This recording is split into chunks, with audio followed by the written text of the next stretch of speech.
Okay, so yesterday, me and a couple of the boys got to go see the new Miyazaki movie, How Do You Live?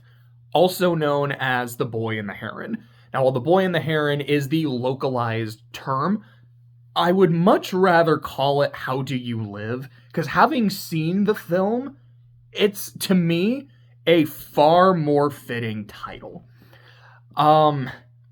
I was really excited for this movie because it's the new Miyazaki movie. Of course, I was excited to go see it. Last year, I binged all of the Studio Ghibli movies. I was like, I can't wait to go see it. I'm ready to kind of complete the collection, I wanted maybe do a tier list video. I'm super excited.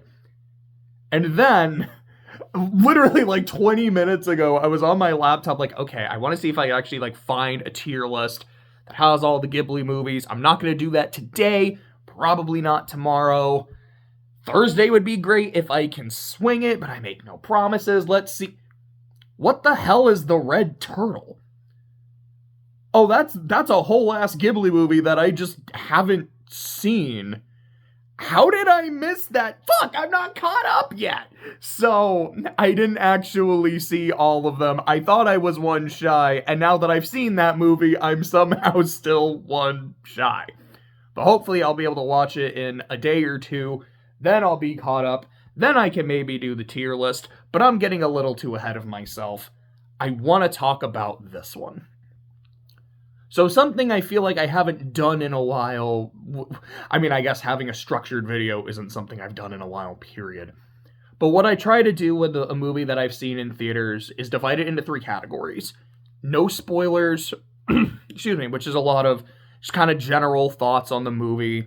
Mild spoilers, which is going into, kind of going into any set pieces, maybe some reveals, but nothing too crazy. And then full spoilers, which is usually for the climax, the ending, and any other big reveals throughout the film. So, going into no spoilers, I have to say, I saw this movie in IMAX. And I'm really, really glad that I did. It's gorgeous. And I know it's a Ghibli movie. Oh, I can't even say that goes without saying for a Ghibli movie because Earwig and the Witch exists, and it's kind of fucking awful to look at. But this is a traditional Ghibli film. It's a Miyazaki film. You know it's going to be gorgeous, and boy, howdy was it. The first scene of the movie is our protagonist, Mahito, is living in World War II Japan, and there's some bombings that happen, and during the bombings, a nearby hospital where his mother is working gets struck. In this opening scene, Mahito is running toward the hospital, and as he's running, there's fire everywhere, and I know I said when talking about the first season of RWBY, if there's one trope I really fucking hate in animation, it's what I call non-relevance or non-revs. It's when you have people who are fully in frame, not just in the back, but are kind of throughout a scene, but you don't see their faces. And not the anime thing where a character's got a hood and you can't really see their face, the top of it, you see the bottom of it. I mean the whole face is in shadow. And sometimes that can work if it's for the atmosphere, but a lot of times, it's they were lazy or didn't have the budget, or maybe both. So a way to kind of cut corners or to save on costs is we're not really going to show what people look like. There's going to be walking silhouettes. There's non-revs in this first scene, and while it's normally something that bothers the hell out of me, I thought here it was a really good choice. Because as he's running, there's people all around him, but you can't see their faces. Part of it is, he doesn't give a shit. He doesn't care about all these random people. He cares about finding his mom, so to him, he wouldn't be focusing on them. Okay, that's something that makes sense. There's the fact that he's booking it, he's running so fast that all of their faces are kind of smeared and you can't really make them out. And I'm oh no, that makes sense too. But also with the flames and the smoke, there's this haze going, so even that's kind of obscuring the faces. And I'm Miyazaki, this is why Sorry, I scared the shit out of my cat. I'm sorry, bub. I'm like, Miyazaki, this is why I love you. You took one of my least favorite tropes and made it genuinely suit the atmosphere. This is amazing. And anytime there's fire in this movie, because it's not just the first scene, there's a character who shows up later who, I'm just going to call her a firebender, but like she can manipulate fire. I think they call her a flame princess, which from watching Adventure Time, I kind of giggle a little bit at that. I'm like, yeah, that's kind of fun. But anytime there's fire on screen, it looks so fucking pretty. Joe Hisashi, he's in his fucking bag. The music in this movie is so good. There were definitely points where I was just kind of sitting there in my theater seat, which was really uncomfortable, by the way. These are some shit-ass seats. But I was sitting there just kind of bopping. It's like tapping my finger along to the beat or just kind of, yeah, this is a really good song. This one's really catchy. Like, it's a Ghibli movie. You know the soundtrack's gonna be great, and it's so good. I remember there's this one moment. I won't go into detail. It's pretty late in the movie. I'll be intentionally vague. There's a bunch of wood that falls. If you see, you maybe know what I'm talking about. There's a bunch of wood that falls. It was so loud, and I loved it. I was like, this. I think that's the thing I really loved about this movie. It's not just the sound design, but watching the movement and hearing the sound effects, there's weight to what happens. When a bunch of shit falls from a big height, it makes that sound, and it just it adds to my immersion. Like, I've been playing Xenosaga 3, and if there's one thing I fucking hate about that game, it's how needlessly loud the footsteps are. You're just like, you're running, which is your normal walk speed, just boom, and then it's boom, boom, boom, boom. I don't know why the footsteps are so loud. It bothers me that they're so loud. Here, they're as loud as they genuinely need to be. If someone's like running, you hear, like, they're a bit louder. When someone's just normally walking, they just sound like normal footsteps. Like, I know that feels like a really weird thing to kind of zone in or hone in on. That's the word I wanted, but I thought I was happy to have good sound design. I was happy to see movement and sound that had weight to it.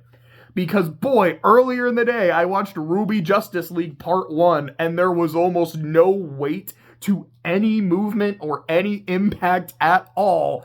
And it's like, dear God, I was happy to see that. It's just so fucking pretty to look at. The movement and the animation is so smooth. It's so crisp. I was having a great time. The Heron. I'm just going to talk about its design for right now, because I'm in no spoilers. That is a nasty looking motherfucker. It has two designs. The first, if you've seen any of the trailers, and I will say I haven't, this is not something I normally do. I'm normally the kind of person that's like, give me every trailer, just give me every trailer, I'm going to go see the movie kind of thing. And I'm like that with video games too, with very, very few exceptions. Persona is pretty much the only one. Just tell me a new mainline Persona game is out. I don't want to know anything, because that's how I played 4, completely blind, and I fell in love with it. So to me, that's my Persona tradition. But because with this movie, it was, here's the poster, and it's Miyazaki's new film, go see it. That was all the marketing that was done, so I was like, okay.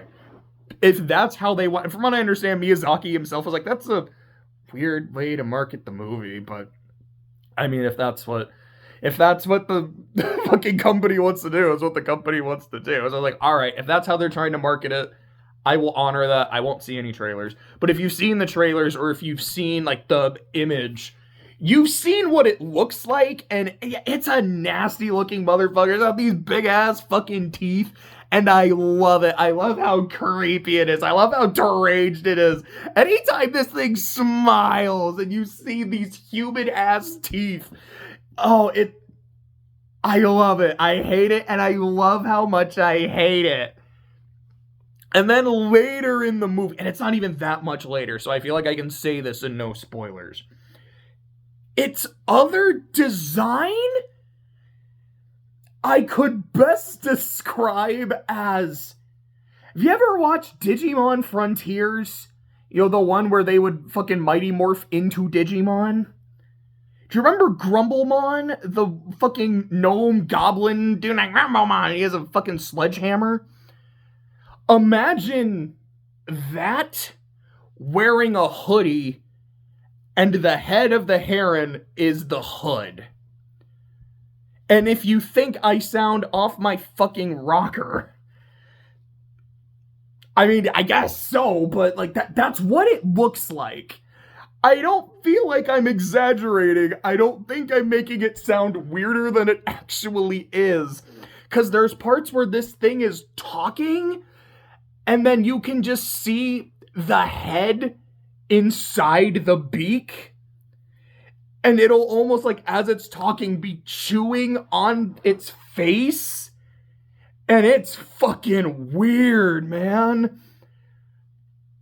I don't know how much I liked that. There's also parts where it'll kind of just go back to its bird mode and it'll swallow and you'll kind of see like the gulp of the Grumblemon part going back into the bird. And it looks good. Like, it looks smooth and everything. It's weird as all hell. I really like the weird bird design, the weird Grumblemon hoodie thing, though. I'm like, why? Like, I don't get it. I'm not gonna try to get it. I don't hate it, but I don't like it either. But, okay. There's also these giant fucking parakeets. And I'll talk about them more later. But their design, they're just these big, swole fucking birds. And almost any time they were constantly doing funny shit. I loved the parakeets, and clearly everyone else did too, because there were quite a few points in the movie where they would just do shit and people would just be laughing all around me, and I was laughing too. I thought they were great. They did shit a lot. There's quite a few scenes in this movie where people will just be covered in bird poop. I mean, it makes sense in context. They're surrounded by these fucking parakeets and shit. Like, I get it, but it's also just... Why did you feel the need to animate that? I feel like I would have liked it a little bit more if I mean, don't get me wrong. It's not like, oh yeah, I gotta take point. You're gonna go down a whole fucking tier on the tier list, buddy, because of all the bird poop. No, but I don't think I cared for that necessarily. I think that's really all I have to say about kind of the production-y side. The only thing I feel like I have left to say is, again, without going into mild spoilers, is just talking about the themes of the film. What I had heard about the movie is Miyazaki had said he read this book called How Do You Live? And it inspired him to make something. And from what I understand, this film is very different from the book. I don't know if it's loosely inspired, like the events are kind of similar but not, or if it's very much I took the title and I took the themes and everything else is my own. I think I've heard it's more like that, but I'm not a hundo on that. But I remember reading... Oh, yeah, excuse me. Hold on. I'm going to get a quick drink of water. Oh. I remember reading the reason he wanted to make this film was he wanted to leave it behind for his grandkids. And that the intent was to let them know Grandpa's not going to be around forever. And it's okay that I have to go. So I went into the movie thinking about that and thinking to myself, okay, how apparent is that? How noteworthy is that? And from the word go, because in that opening scene, Mahito's mother passes away.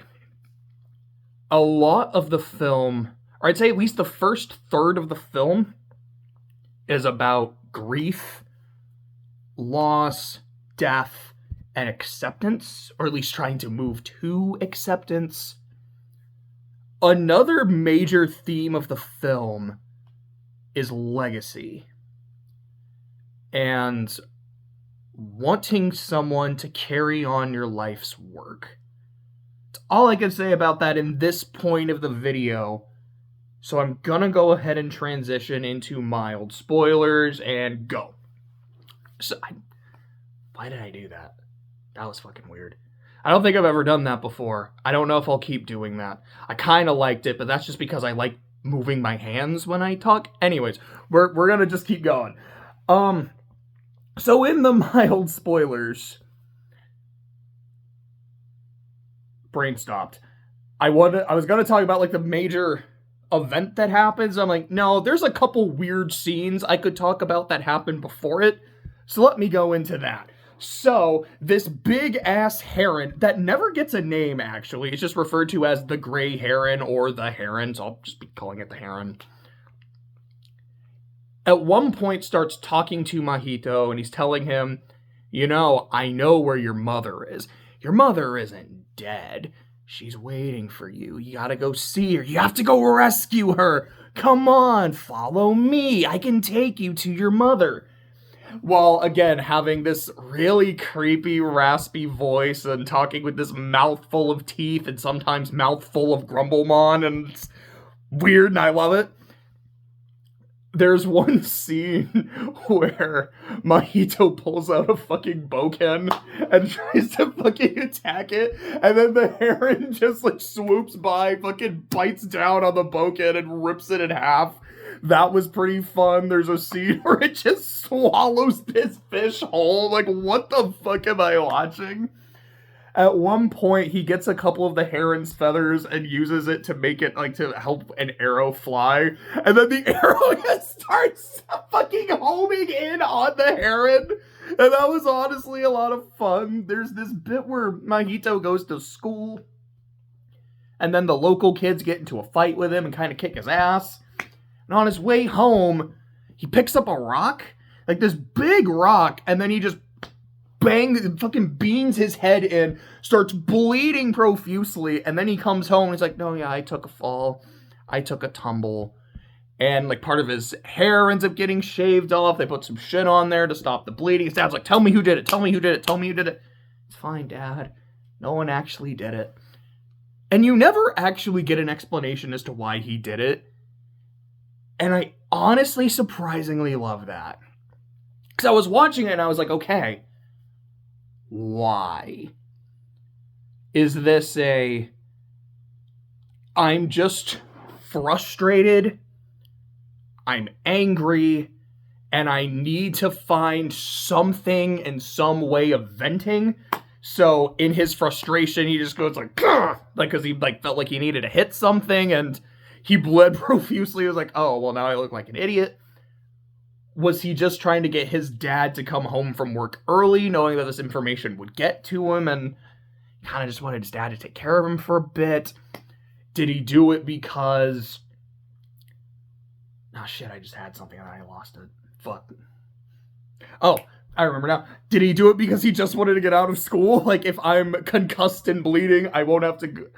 I mean, I'm not 100% sure why, but I can come up with a few theories, and to me, they all feel plausible, and I kind of like that. So there's that. There's this big tower, and they talk about how, and the tower's in the, like, it's in the yard of the house he's living in. So, by the way, after the war, actually, I don't remember if this was after the war or if the war is still going at this point, but it's a couple years after his mom passes away. Mahito and his dad move out to the country with Mahito's aunt, so his wife's younger sister, who the dad is now married, and they are now expecting a baby. And her name is Natsuko. She's very nice to him, very sweet to him, and he's... To use a quote from Warrior Cats, which is not something I say enough on this channel. I think this was from, I always say seasons. I know it's series, but I don't care. It's from season 3, I believe, when discussing Soul. And it was, he's polite but not friendly. That's very much Mahito towards Natsuko. He's very polite. He bows his head. He says thank you. He more or less does what he's asked to do. But he's not friendly. And you get it. This is my new mom. And I'm not being told that, this is your new mom. You have to call her mom and all that kind of stuff. But it's that I understand you're the new woman in my dad's life. I understand that he loves you. I'm going to have a little brother or sister. You're family, and I get that. But I'm not ready to truly accept you yet. And a lot of that isn't directly said because it doesn't need to be. It's very clear on it, and I like that a lot. I feel like there is a lot of subtlety in this movie. I don't know why. A lot. But there's a lot of subtlety in this movie, and there's definitely a lot of layers to some of this shit. But anyways, I was talking about the tower. So this place has this big-ass fucking tower. And they talk about how Natsuko and the mother's grand uncle built that tower, and he was someone who read a lot. He was someone who, I guess, loved stories and shit, and then at some point, he disappeared within the tower, never to be returned. There's a story about how, at one point, Mahito's mother, I can't remember her name, by the way, it's Himi? I want to say it's Himiko? I might be wrong about that. That's why I'm just going to be calling her the mother. At one point, she went to the tower and disappeared. She came back a year later, and she didn't realize she had been gone for that long, but everyone was freaking out because, oh, shit, we lost one of the kids for a year. By the way, there's these 7 aunties that live in the house and are kind of the caretakers, which, seeing the number 7, I'm like, okay, so I guess these are our 7 dwarves for the picture. Their designs reminded me a lot of the Witch of the Waste, from Howl's Moving Castle when she loses her powers. And I really liked that. There's actually quite a few things in this movie that made me think of other Miyazaki movies. I have no idea how intentional it was, but there's a scene where they're climbing on some roots and shit, and I'm like, that's a lot like the end of Laputa, when they're climbing the side of Laputa. There's this part where he goes into the tower, and the way it's structured and the way it's lit, I'm like, this reminds me of the tunnel that Chihiro and her parents go into when they cross over into the spirit world, which makes sense, because that's when he starts going into the other world, which that is a mild spoiler thing, but he does follow the Heron to go find... It becomes at first to find his mom, but then Natsuko disappears along with the baby she's pregnant with. He's like, shit, I gotta go find my aunt, which then leads to shenanigans happening, but that reminded me a lot of that.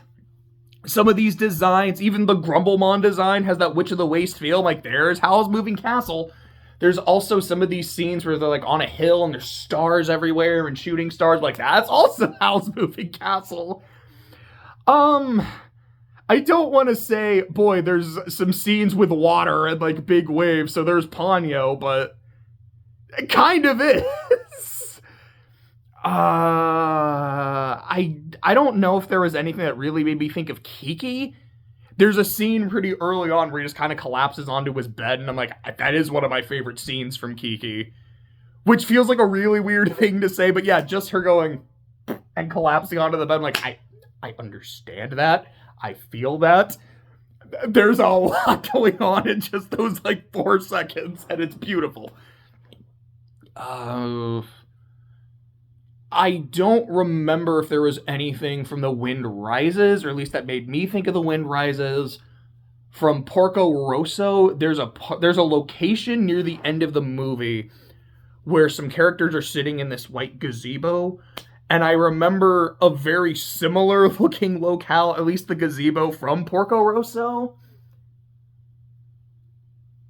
Was there anything from Mononoke, or those Mononoke adjacent?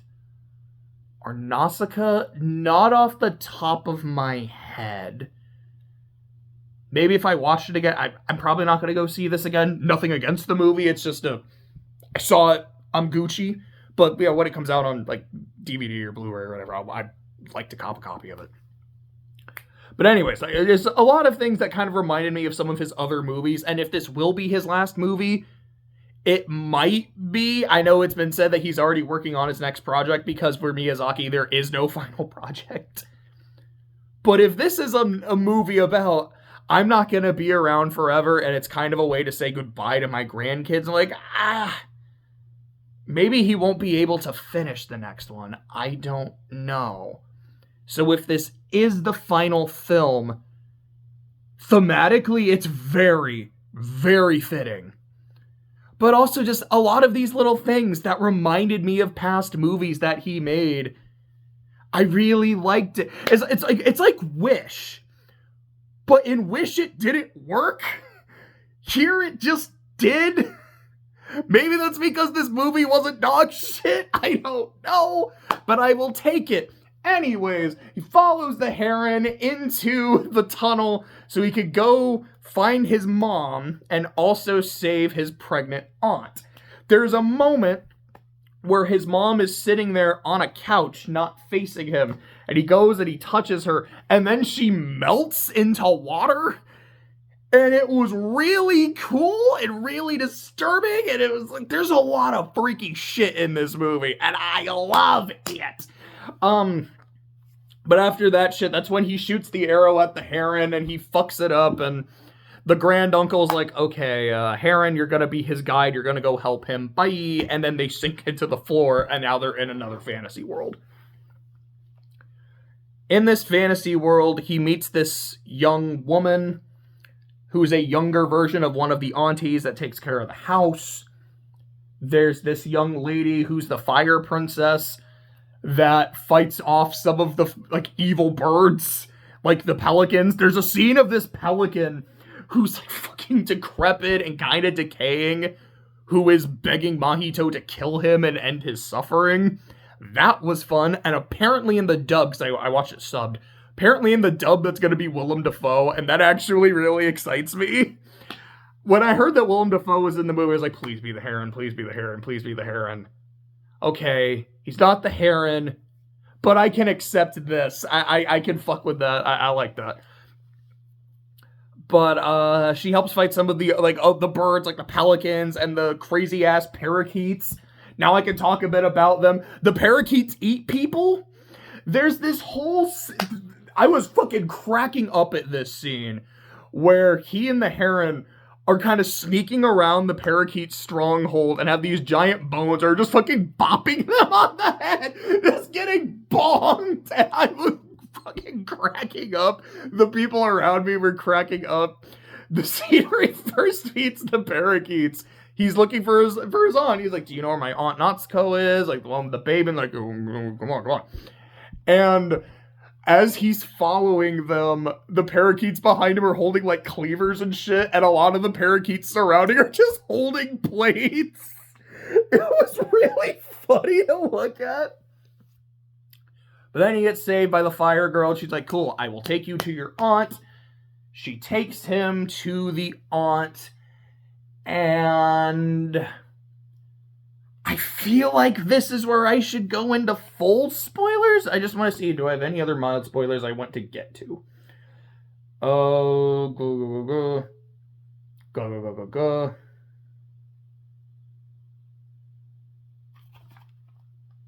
No, I feel like that's pretty much it. Okay, so we're going to do the weird hand thing again, and full spoilers. I don't know. Excelsior, I guess. Anyways, full spoilers.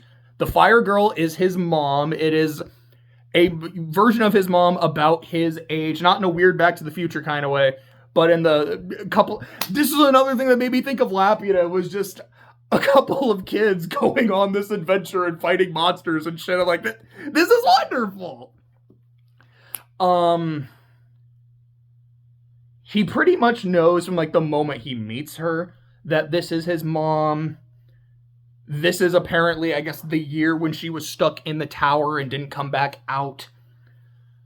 She shows him this magic door where when you open it, it will take you to, like, the tower can essentially take you to anywhere, and you can use that to go to like specific locations. I was like, oh, this another thing that kind of makes me think of Howl's Moving Castle. This is kind of cool. One thing I liked was once you open the door, which saying that I can't help but think of Kingdom Hearts, but once you, there's my fucking Keyblade right there. When you open the door, the moment you let go of the handle, the door disappears. So you have a chance to go back to the, you have a chance to go back to the tower so long as you don't let go. And I like that. I don't know why I like that. I feel like there's something you can kind of read into that. Like, like you have all kinds of imagination. There's so many things you can explore. There's so many worlds you can go to. But you can always go back. You can always go back until you, I don't know. I felt like I had something and then I started talking through it. Like, I actually have no idea what the fuck I'm talking about here. So let's just stop. So I'm going to stop that and move on to the next thing. So he finds his Aunt Natsuko and he starts calling her mom. Because he's like, Natsuko, we gotta go. I'm not gonna go. You gotta go. Come on. And then he starts calling her mom, like, to really get her to go. I'll be honest, it's not super earned because it's not like the two of them are really that close that he would start calling her that. But it's one of those things I'm like, I know where this is going, so I feel like I'm a bit more willing to accept this. I feel like in his little bit of journey, but here in this weird world, he has sort of matured a bit. He's mellowed out a bit. His character is very, very subtle. I know because I watched it with Clay, and Clay's like, I fucking hated that scene because I did not buy it for a second. I'm like, I did. I get it. I get your issue with it. It worked for me, though. But I do really like the idea of essentially the Heron saying, your mother needs your help. And she did, but it wasn't the mother he was thinking of. I like that. And again, that's not something that's explicitly said. I'm like, I like that. Again, like, there's a lot of nice subtlety and the kind of layers in this movie, and I really liked unpacking them. So let's talk about the granduncle. So you do meet the granduncle. He is the master of the house, the keeper of the zoo. But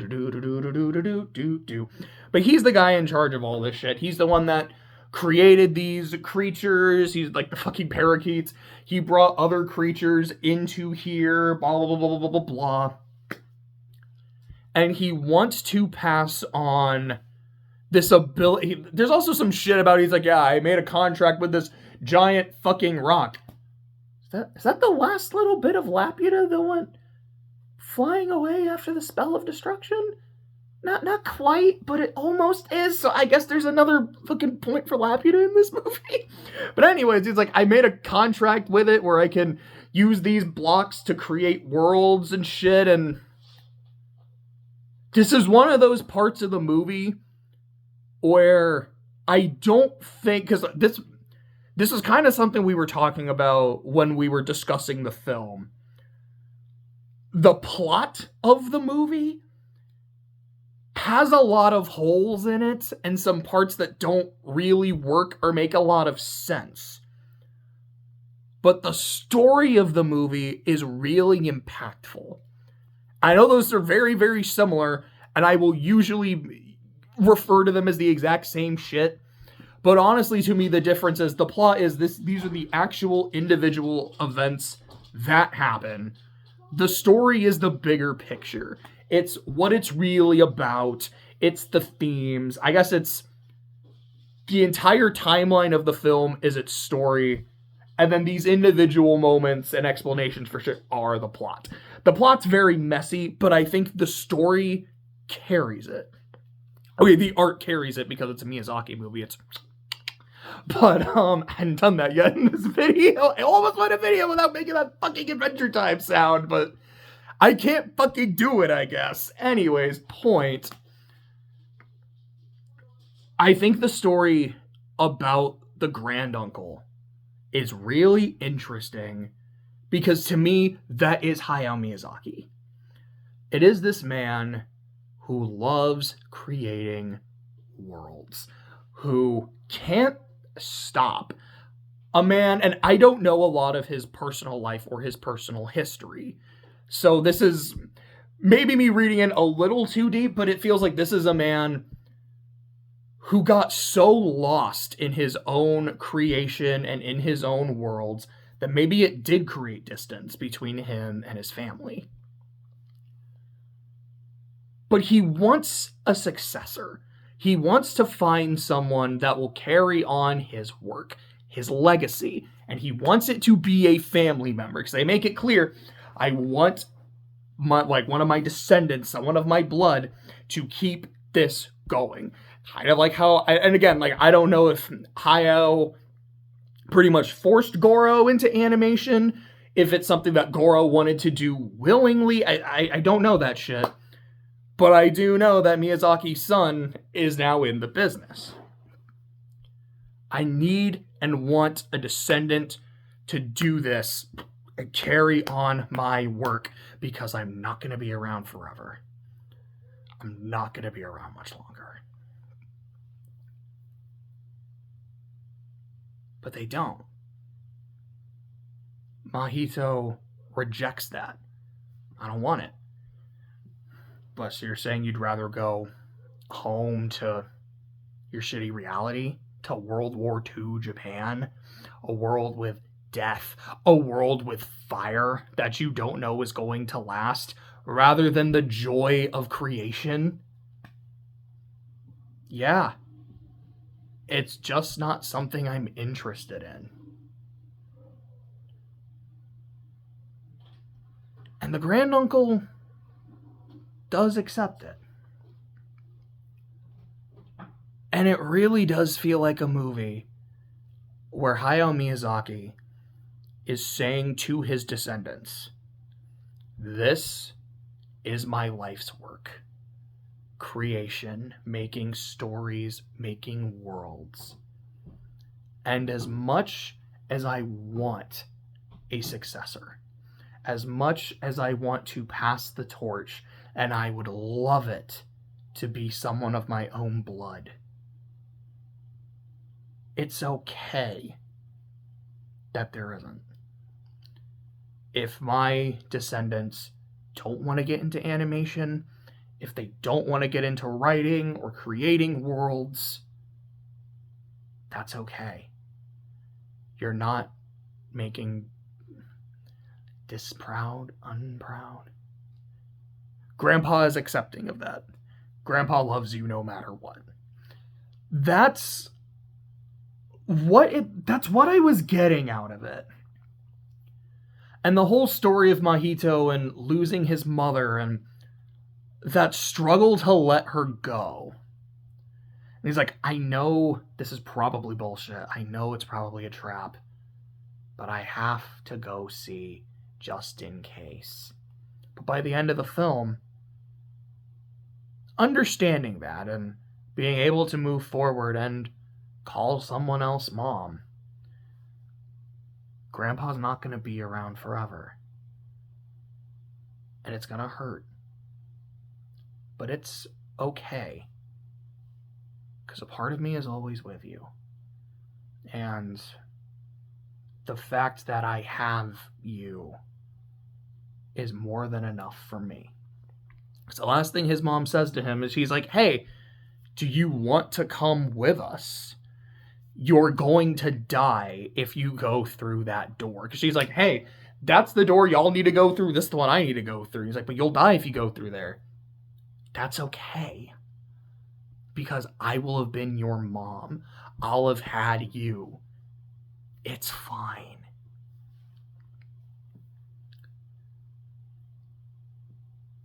It's a movie that's messy with its actual plot. Boy, the Grumblemon hoodie Heron design is one nasty motherfucker. And the whole thing by the end is covered in birch. But I do think thematically, it's beautiful. And I think those themes really shine through the entire work. It's gorgeous to look at. It is gorgeous to listen to. I was thinking yesterday and earlier today, I'm so thankful that my fucking Ghibli marathon, I mean, all the Ghibli marathon did end with Earwig. At least I could go into the tier list with Earwig not being the last movie I've seen from the company. I could feel more optimistic. But apparently there's a movie I missed, so it's not like this is the last one. But it really feels like a goodbye film from Hayao Miyazaki. I remember when I finished watching The Wind Rises, because I had a friend that was also doing these Ghibli movie marathons, and we did watch the movie together. And I would just kind of text him, like, all right, this is what I think of Princess Kaguya. Here's what I thought of Porco Rosso. And I remember, because I was looking over these yesterday, at least a couple of them. With The Wind Rises, I specifically had said, this feels like Miyazaki's most personal film. It is a film about the love of creation, the joy of creation, and how I don't care how what I'm creating is being used or how it will be viewed. I just love doing it. And I think there's also parts of The Wind Rises that do feel like a retirement film. It does feel like a swan song. This one, though, this one feels more personal than even that one did. And I think, while it's by no means my favorite Miyazaki movie, Spirited Away is right here. Like, you're not beating Spirited Away here, and I'm sorry. It's a movie that I feel like about a day later, the more I ruminate on it, the more I think satisfied is the right word. It's not even like, dude, this movie is so good. And like, I'm so passionate about it. I'm like, I feel satisfied watching this film, watching his company's films. It's great. It's not perfect by any means, but I loved it all the same. If you've seen it, I hope you loved it. If you haven't seen it, I hope you see it. I hope you see it in IMAX, because I think that's it. Let me just check. Was there anything else I wanted to say? No. That's it. So, I'll see you in the next video, which hopefully will finally be RWBY Volume 8, but I don't know. There's a non-zero chance I'll end up binging Ice Queendom and go, we can do Volume 8 later. But, that's it. I guess on to Red Turtle.